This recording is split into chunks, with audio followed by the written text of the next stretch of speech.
ഇന്ന് വായിക്കുവാൻ തിരഞ്ഞെടുത്ത ദൈവഭാഗം ഉൽപ്പത്തി പുസ്തകം 1-ാം അധ്യായം അതിൻ്റെ 20 മുതൽ 31 വരെയുള്ള വാക്യങ്ങൾ.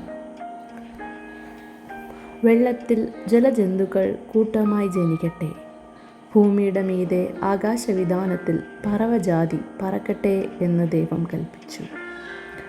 ദൈവം വലിയ തിമിംഗലങ്ങളെയും വെള്ളത്തിൽ കൂട്ടമായി ജനിച്ചു ചരിക്കുന്ന അതതുതരം ജീവജന്തുക്കളെയും അതതുതരം പറവജാതിയെയും സൃഷ്ടിച്ചു. നല്ലത് എന്ന് ദൈവം കണ്ടു. നിങ്ങൾ വർദ്ധിച്ചു പെരുകി സമുദ്രത്തിലെ വെള്ളത്തിൽ നിറവിൻ, പറവജാതി ഭൂമിയിൽ പെരുകട്ടെ എന്ന് കൽപ്പിച്ചു. ദൈവം അവയെ അനുഗ്രഹിച്ചു. സന്ധ്യയായി ഉഷസ്സുമായി 5-ാം ദിവസം. അതതുതരം കന്നുകാലി, ഇഴജാതി, കാട്ടുമൃഗം, ഇങ്ങനെ അതതുതരം ജീവജന്തുക്കൾ ഭൂമിയിൽ നിന്ന് ഉളവാകട്ടെ എന്നു ദൈവം കൽപ്പിച്ചു. അങ്ങനെ സംഭവിച്ചു. ഇങ്ങനെ ദൈവം അതതുതരം കാട്ടുമൃഗങ്ങളെയും അതതുതരം കന്നുകാലികളെയും അതതുതരം ഭൂചര ജന്തുക്കളെയും ഉണ്ടാക്കി. നല്ലത് എന്ന് ദൈവം കണ്ടു.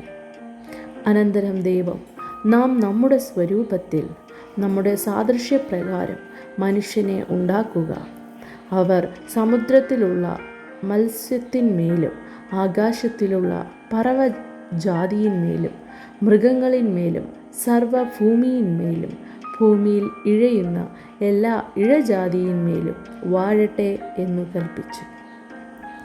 ഇങ്ങനെ ദൈവം തൻ്റെ സ്വരൂപത്തിൽ മനുഷ്യനെ സൃഷ്ടിച്ചു. ദൈവത്തിൻ്റെ സ്വരൂപത്തിൽ അവനെ സൃഷ്ടിച്ചു, ആണും പെണ്ണുമായി അവരെ സൃഷ്ടിച്ചു. ദൈവം അവരെ അനുഗ്രഹിച്ചു. നിങ്ങൾ സന്താനപുഷ്ടിയുള്ളവരായി പെരുകി ഭൂമിയിൽ നിറഞ്ഞ് അതിനെ അടക്കി സമുദ്രത്തിലെ മത്സ്യത്തിന്മേലും ആകാശത്തിലെ പറവജാതിയിന്മേലും സകല ഭൂചര ജന്തുവിന്മേലും വാഴുവിൻ എന്നവരോട് കൽപ്പിച്ചു. ഭൂമിയിൽ എങ്ങും വിത്തുള്ള സസ്യങ്ങളും വൃക്ഷത്തിൻ്റെ വിത്തുള്ള ഫലം കായ്ക്കുന്ന സകല വൃക്ഷങ്ങളും ഇതാ ഞാൻ നിങ്ങൾക്ക് തന്നിരിക്കുന്നു, അവ നിങ്ങൾക്ക് ആഹാരമായിരിക്കട്ടെ.